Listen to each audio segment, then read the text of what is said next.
leaves fell from the trees. The pumpkins were ready to be picked. It was fall, and for Linus, Lucy, and Snoopy, and Charlie Brown, that meant Halloween was almost there.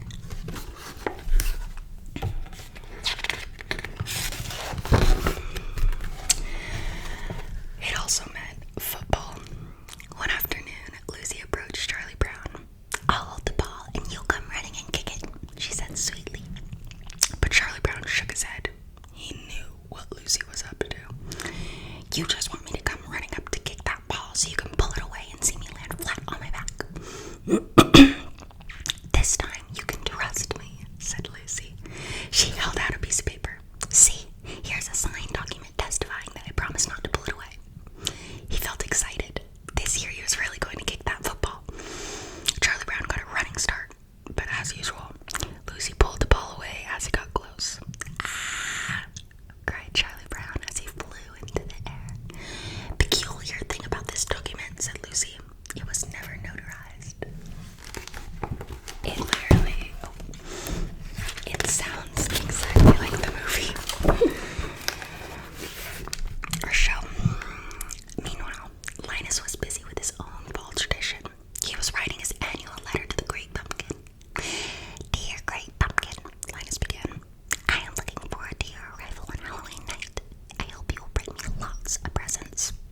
Charlie Brown was curious. "Who are you writing to?" he asked.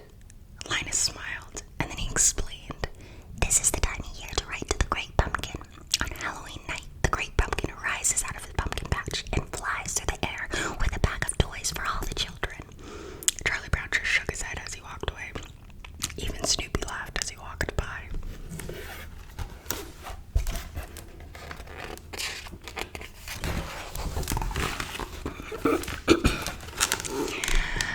Linus kept on writing.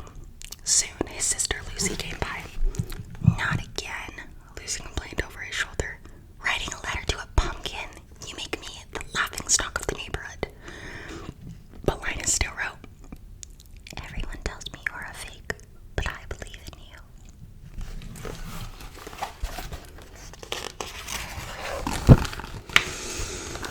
A little while later,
was just about